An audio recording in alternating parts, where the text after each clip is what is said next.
Hello, US history. Happy Thursday. I hope you guys are having an amazing day, and I can't wait for tomorrow. So, a quick reminder about tomorrow. Please do your best to be on time because we have a really exciting day planned for tomorrow, and I really want to get through it all if we can. So, with that being said, we still have to learn a few things and build a little bit of knowledge in our head before getting to that activity tomorrow. So let me go ahead and share my screen so we can begin talking about some of those things.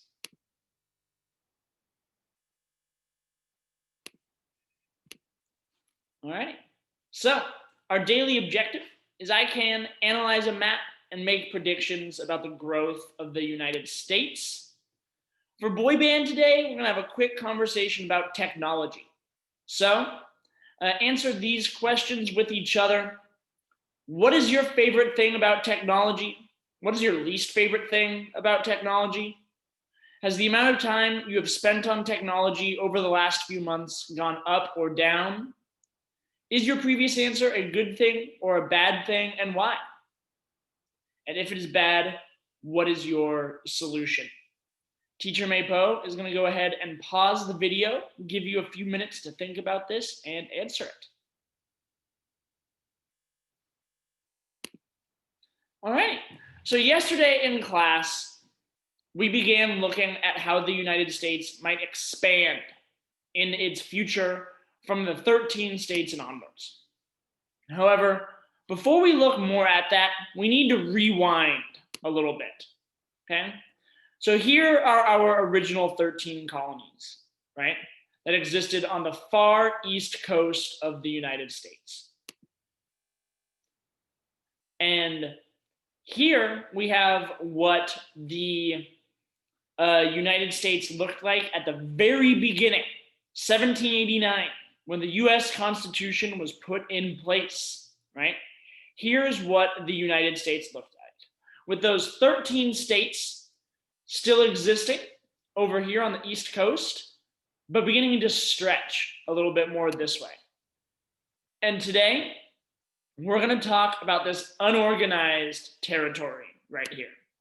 Okay? So, the Articles of Confederation. We may remember the Articles of Confederation because they were a weak central government that had virtually no power. If we look over here in this political cartoon, we can see it had no president, no taxes, no army or navy, weak foreign policy, right? There's a lot of bad stuff going on. It was a very ineffective government. But the Articles of Confederation, this little guy right here who looks a little sad, he's saying it wasn't all bad though. And the Articles of Confederation image right here is correct because the Articles of Confederation did one thing really well. And that thing was called the Northwest Ordinance. So this right here was called the Northwest Territory because it was to the north and to the west of the original 13 colonies. Okay. So the Northwest Territory was given to the United States by Britain after the war. Americans really wanted this territory. Okay. So one of the main reasons that they fought the French and Indian War was to earn this territory. Okay. The American colonists wanted to move out that way. But Britain told them that they couldn't move there in 1763 after they had won this war. So the colonists were obviously pissed off. Now, they also started getting taxed a bunch, and as we know, those things may have led to a little war that ended with American independence. So the Northwest Ordinance, it was this decision made in 1787. It was made by the government under the Articles of Confederation. And the Northwest Ordinance outlined rules for how the territory could be settled by Americans. Okay? These rules included freedom to practice whatever religion people wanted to in those territories. It meant that they had right to trial, to a fair trial by jury when accused of a crime. It meant that they had no cruel or unusual punishments for a crime. And there was also a rule that said no slavery was allowed in the territories. Okay. Now, the Northwest Ordinance also outlined how a territory could become a state.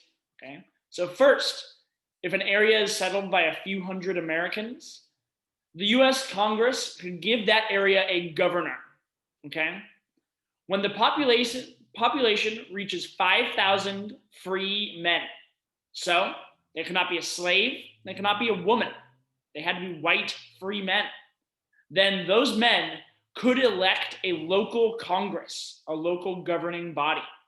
And by the time that that territory reaches a population of 60,000 free white men, the territory can write a constitution and apply to the United States for statehood. Okay? So why is this important? You may be wondering. The United States began with 13 states, right? 100 years later, they had 43, right? 40 new states in just 100 years. And there's currently 50 states in the United States.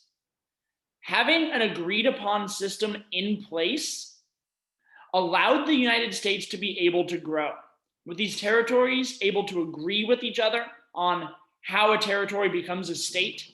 It gave the opportunity, it gave the possibility for the United States to grow in the future, to grow wherever the people wanted to grow.